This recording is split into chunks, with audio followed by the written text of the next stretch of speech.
Nick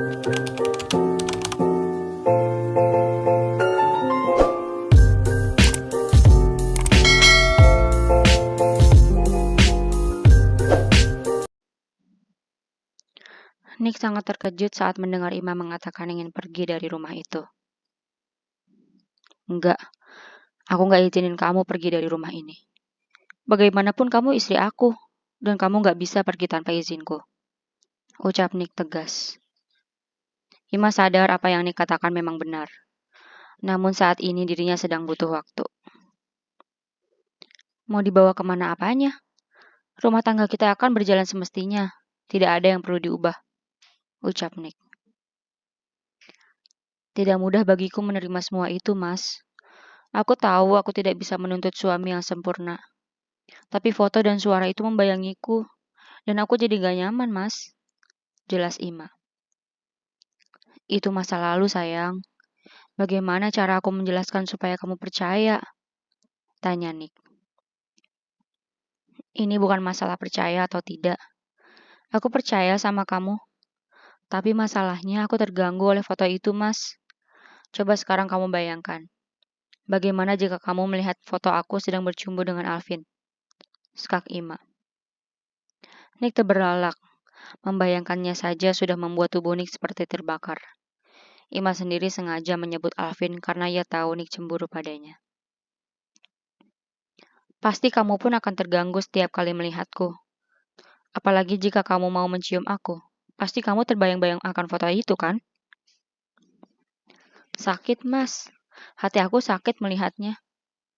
Aku ini memang serakah karena ingin memilikimu seutuhnya. Aku nggak rela ada wanita lain yang disentuh oleh kamu. Lirih Ima sambil menangis. Seharusnya memang aku tidak memberikan hatiku secepat ini. Seandainya aku belum mencintai kamu, mungkin sakitnya tidak akan seperti ini, Mas. Nick tidak bisa berkata-kata lagi. Semuanya yang Ima katakan memang benar. Pasti dia tidak akan mudah menerima itu semua. Jika kamu memang cinta sama aku, tolong jangan biarkan aku berbuat dosa. Izinkan aku pergi dari rumah ini. Pinta Ima sambil menatap Nick dengan berurai air mata. Nick mengatur napasnya yang tersenggal, sambil menatap Ima. Ia seperti maling yang sedang tertangkap basah. Oke, kalau kamu gak mau lihat aku, biar aku yang pergi dari rumah ini. Tapi aku tidak mengizinkan kamu meninggalkan rumah ini satu langkah pun, kecuali untuk bekerja. Ucap Nick tegas. Bagi Nick, setidaknya Ima lebih aman jika tinggal di rumahnya. Ia khawatir Ima menghilang jika harus pergi dari rumah itu. Ima yang sudah terlanjur mencintai Nick pun jadi tidak tega jika suaminya harus angkat kaki dari rumah itu. Sehingga ketika Nick hendak pergi ke kamar untuk mengambil pakaiannya, ia menghentikan langkahnya. Jangan pergi, Mas, ucap Ima. Langkah Nick pun terhenti. Kemudian ia menoleh ke arah Ima. Aku nggak akan mengizinkan kamu pergi, sayang. Ini rumah kamu, rumah kita. Kamu nggak boleh pergi dari sini, ucap Nick. Ia salah paham. Ia pikir Ima melarangnya pergi karena dirinya yang ingin pergi. Aku nggak akan pergi dari sini. Tapi untuk sementara waktu, izinkan aku tidur di kamar tamu. Aku butuh waktu untuk melupakan semua itu, ucap Ima. Nick terharu karena istrinya masih memikirkannya.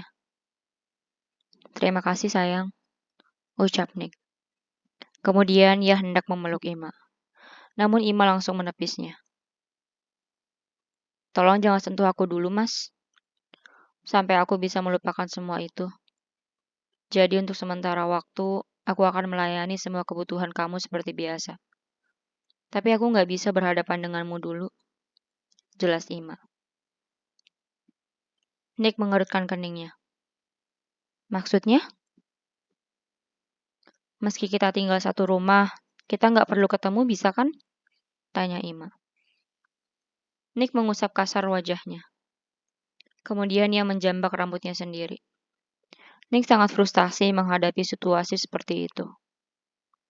Astagfirullah, gumam Nick. Ia ingat nasihat Zaki. Aku harap kamu ikhlas supaya ini nggak jadi dosa, ucap Ima. Sebenarnya ia sadar apa yang ia lakukan memanglah tidak benar. Namun sebagai manusia biasa, ia tidak bisa mengendalikan perasaannya yang sedang sakit itu. Terlebih, beberapa saat yang lalu ia mendengar bagaimana suara desahan Nick bersama wanita lain. Sudah dapat dibayangkan apa yang sedang mereka lakukan di dalam video itu. Oke, tapi kamu jangan pernah pergi tanpa seizin aku ya, pinta Nick. Imam menganggukkan kepalanya. Iya, jawabnya. Setelah itu, Imam memberikan ponselnya kembali ke Nick. Nick kebingungan. Apa? Tanyanya. Tolong hapus video tadi. Aku tak sudi melihatnya. Jika aku melihatnya, mungkin selamanya aku tidak akan sanggup hidup denganmu, Mas. Ucap Ima jujur.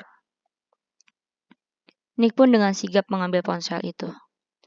Ia khawatir Ima berubah pikiran. Tapi bagaimana cara menghapusnya? Tanyanya panik. Ima pun memberikan arahan. Kemudian diikuti oleh Nick dan video itu terhapus. Terima kasih, selamat sarapan. Ucap Ima sambil mengambil ponselnya kembali. Setelah yakin Nick sudah menghapus videonya. Kemudian ia pergi dari tempat itu. Nick pun lemas karena sarapan pagi ini tidak ditemani oleh Ima. Bodoh, harusnya aku tidak perlu bertanya. Ini sama saja seperti bunuh diri. Tapi jika tidak bertanya, mungkin masalahnya akan jadi lebih besar dan wanita jalang itu melakukan hal yang lebih licik lagi. Batin Nick. Awas kamu Amber, kamu harus tahu akibatnya. Gumam Nick. Matanya berapi-api karena sangat emosi pada Amber. Awalnya Nick ingin langsung mengganti pakaian, sebab ia akan mendatangi Amber dan membalasnya. Namun Nick tidak tega meninggalkan makanan yang telah dimasak oleh Ima begitu saja. Akhirnya, meski tak berselera, Nick tetap menghabiskan makanan itu dengan terpaksa. Ia berusaha menghargai kerja keras istrinya yang telah membuatkan makanan meski sedang sakit hati. Setelah itu, Nick pun bergegas mengganti pakaian di kamarnya. Saat itu, Ima tidak ada di sana karena ia memang sedang menghindari Nick. Ima sedang duduk di taman sambil beristighfar.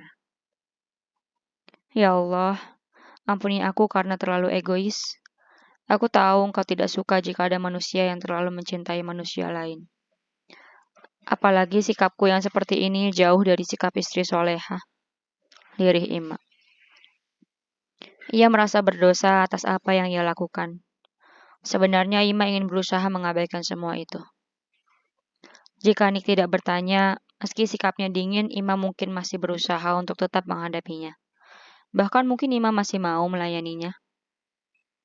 Namun berhubung Nick bertanya, akhirnya Ima sekalian membongkar semuanya agar masalah itu bisa cepat selesai. Ia pun berharap bisa segera melupakannya. Saat Ima sedang melamun, ada pesan masuk lagi. Ting! Ima jadi sedikit trauma dengan suara itu. Ia khawatir kali ini ada video yang lebih mengerikan lagi. Perlahan Ima mengintip ponselnya, ternyata pesan itu berisi teks. Akhirnya Ima memberanikan diri untuk membacanya. Meski ia tahu siapa pengirim pesan. Amber, kalau kamu mau tahu siapa suamimu sebenarnya, silakan datang ke apartemenku. Aku pastikan pagi ini dia akan menemuiku untuk melepas rindu. Sambung.